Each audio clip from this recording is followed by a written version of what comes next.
Even if you've been using Windows forever, there are probably a lot of settings that you never realized were on by default and should probably change. These might be settings for privacy, convenience, or just usefulness in general. So in this video, we're going to go over a bunch of settings in Windows, specifically Windows 10, that I think you should change right off the bat, including stuff you should disable and even features that are good but aren't enabled by default.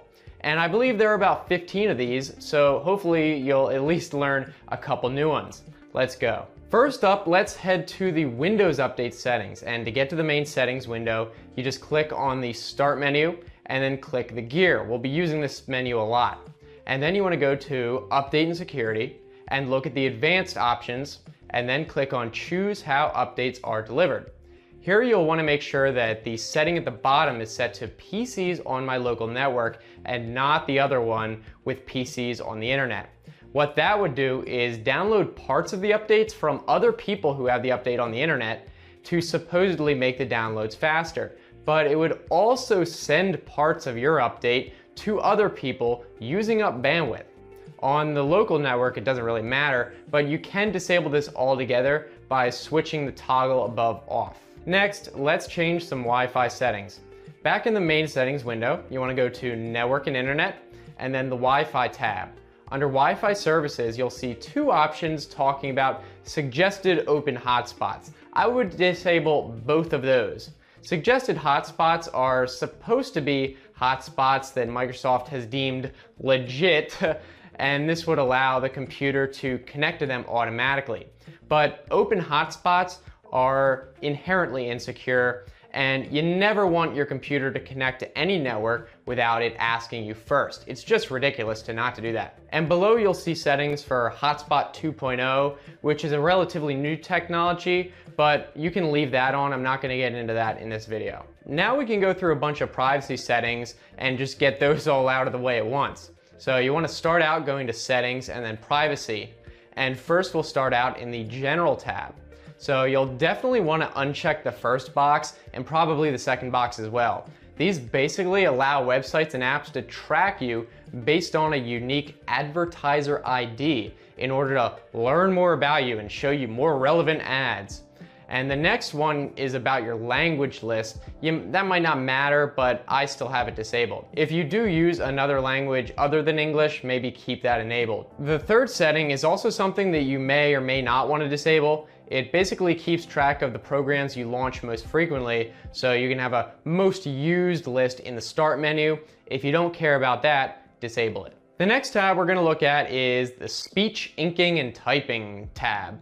And this feature basically keeps a record of everything you type or say to Cortana, the virtual assistant, and apparently uses it to get to know you and make better suggestions.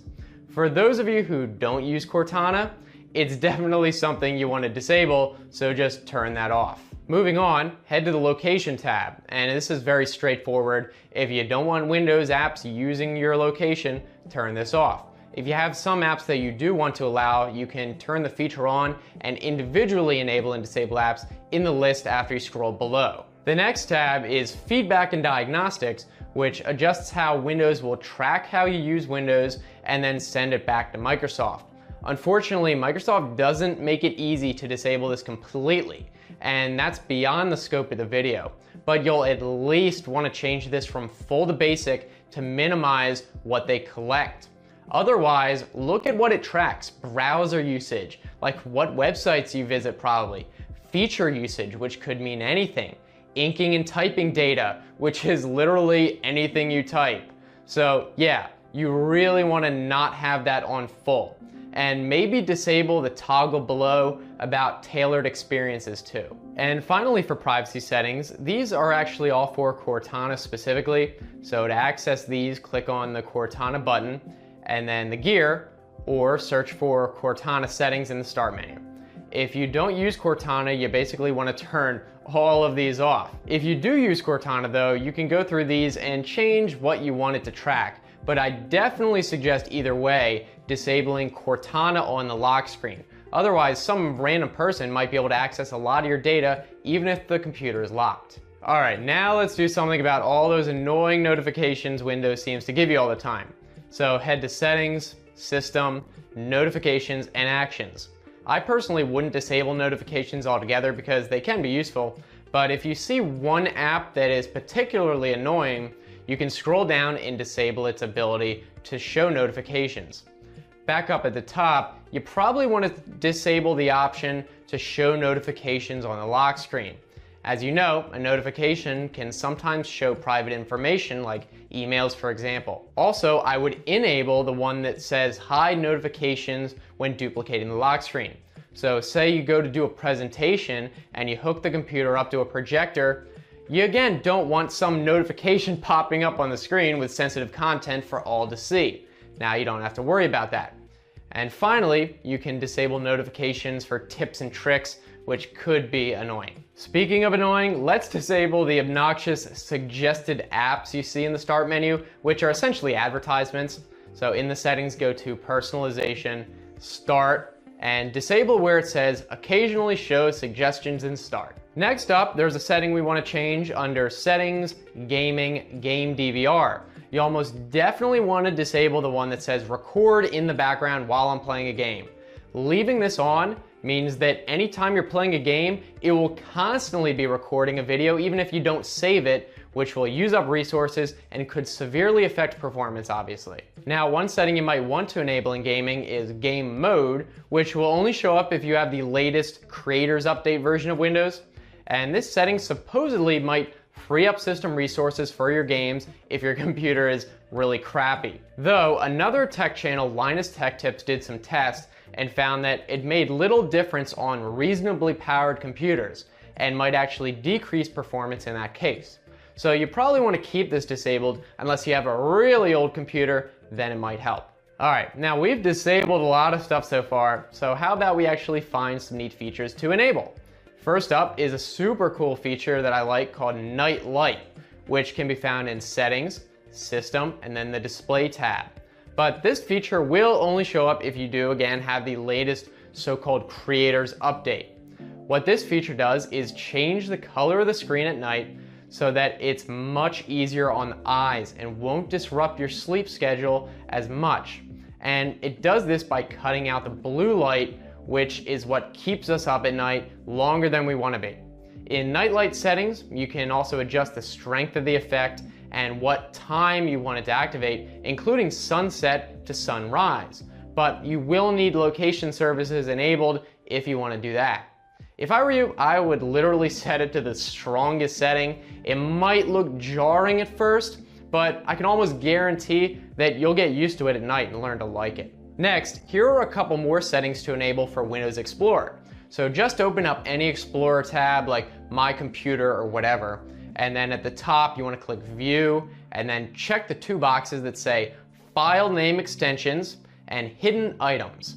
If for some reason those don't show up, you can find the same settings by hitting Options and then going to the View tab.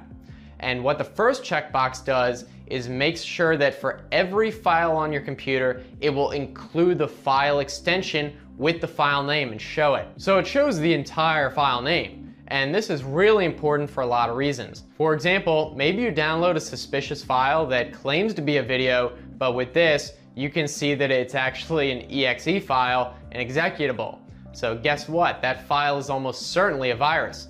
You know, the virus maker may even add their own fake file extension like virus.mp4, but now that you can see the real name, it's virus.mp4.exe. Another example is if you have a folder full of files that have the same icon from being opened with the same application.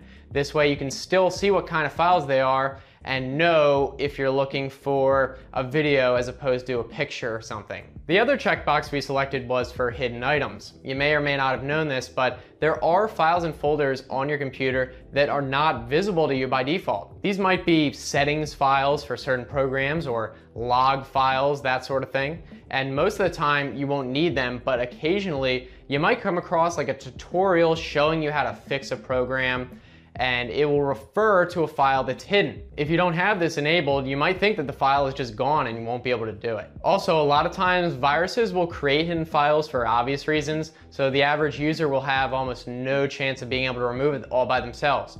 So it's at least good to know that these files exist. And with that, I think that covers just about everything. I hope you guys found this video helpful and maybe learned a thing or two that makes Windows better for you. And I'm sure there are some that I didn't mention, so if you have any more to add, let us know down in the comments section.